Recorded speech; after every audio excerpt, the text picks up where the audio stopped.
Halo teman-teman, welcome to Gia Academy YouTube channel. Liburan kemarin, Dayu pulang ke kampung halaman ayah. Dayu sangat menikmati perjalanannya karena pemandangan sepanjang jalan begitu indah dan menyegarkan mata. Di kiri dan kanan jalan terdapat pohon-pohon yang membuat udaranya terasa segar. Namun kita harus berhati-hati karena jalannya berliku-liku. Ketika jalan dibuat berliku, sebenarnya jarak dan waktu yang kita butuhkan bertambah. Begitu juga kecepatannya pun akan berubah. Pada kondisi ini, mobil mengalami percepatan, yang artinya gerak benda adalah gerak lurus berubah beraturan atau GLBB. Lain halnya ketika mobil melaju di jalan tol yang lurus dengan kecepatan konstan. Mobil tidak mengalami perubahan kecepatan. Pada kondisi ini, gerak yang dialami mobil adalah gerak lurus beraturan atau GLB. Tahukah teman-teman bahwa kedua mobil tersebut sama-sama melakukan gerak lurus? Jadi, gerak lurus terbagi dua, yaitu gerak lurus beraturan atau GLB dan gerak lurus berubah beraturan atau GLBB. Sebelum kita membahas GLB dan GLBB, apakah teman-teman tahu apa itu gerak? Benda dikatakan bergerak jika benda tersebut mengalami perubahan kedudukan. Besaran yang sering dipakai dalam gerak misalnya jarak, yaitu panjang seluruh lintasan yang ditempuh benda. Perpindahan merupakan perubahan kedudukan awal dan akhir suatu benda. Untuk lebih paham beda jarak dan perpindahan, teman-teman perhatikan ilustrasi berikut. Seseorang bersepeda sejauh 3 km ke arah timur, lalu kembali lagi sejauh 2 km ke barat, maka jarak yang dialami orang tersebut adalah 3 km ditambah 2 km sama dengan 5 km. Untuk menentukan jarak, kita tidak memperhatikan arah ya teman-teman. Sedangkan perpindahannya 1 km. Karena setelah bersepeda sejauh 3 km, orang tersebut kembali lagi 2 km. Sehingga perbedaan kedudukan awal dan akhir orang tersebut adalah 1 km. Jadi, untuk menentukan besarnya perpindahan, kita harus perhatikan besar dan arahnya. Selain jarak dan perpindahan, besaran yang sering digunakan dalam gerak lurus yaitu kelajuan, kecepatan, dan percepatan. Sekarang kita bahas GLB. Sesuai namanya, GLB atau gerak lurus beraturan adalah gerak benda yang lintasannya lurus dengan kecepatan tetap. Artinya, kecepatan benda dari awal hingga akhir pengamatan selalu tetap atau percepatannya 0.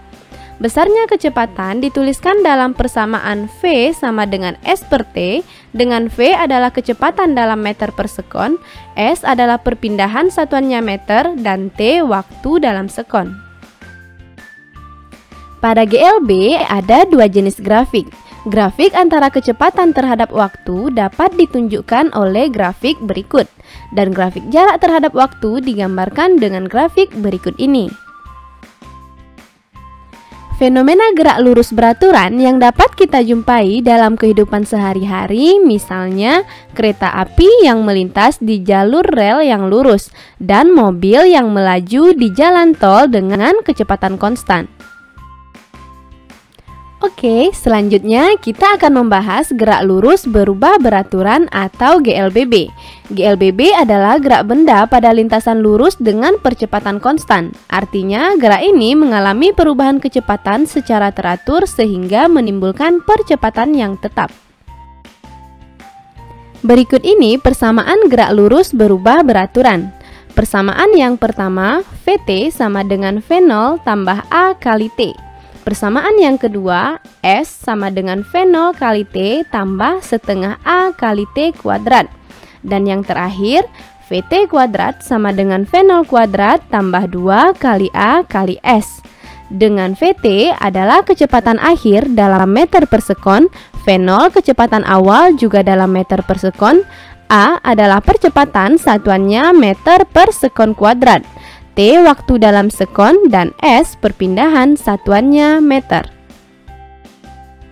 GLBB dapat digambarkan dengan 3 buah grafik. Pertama, grafik percepatan terhadap waktu. kedua, grafik kecepatan terhadap waktu, dan terakhir, grafik jarak terhadap waktu. Adapun contoh peristiwa GLBB dalam kehidupan sehari-hari adalah pesawat yang sedang lepas landas dan berkendara di jalan menurun.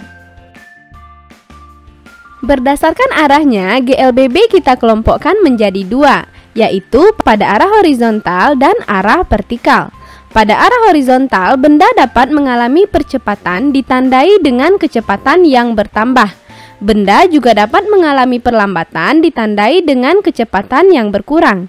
Sedangkan pada arah vertikal, terdapat gerak jatuh bebas, gerak vertikal ke atas, dan gerak vertikal ke bawah.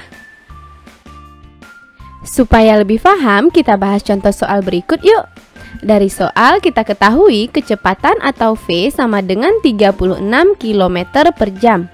Perhatikan terlebih dahulu satuannya. Satuan kecepatan dalam sistem internasional adalah meter per sekon. Jadi kita ubah dulu satuan kecepatan dalam meter per sekon. 36 km per jam sama dengan 10 meter per sekon. Dan T sama dengan 10 sekon. Yang ditanya jarak atau S. Kita ingat lagi persamaan kecepatan yaitu V sama dengan S per T. Sehingga S sama dengan V kali T, kita masukkan angkanya, S sama dengan 10 meter per sekon kali 10 sekon sama dengan 100 meter. Maka jarak yang ditempuh Budi adalah 100 meter. Jadi jawabannya A.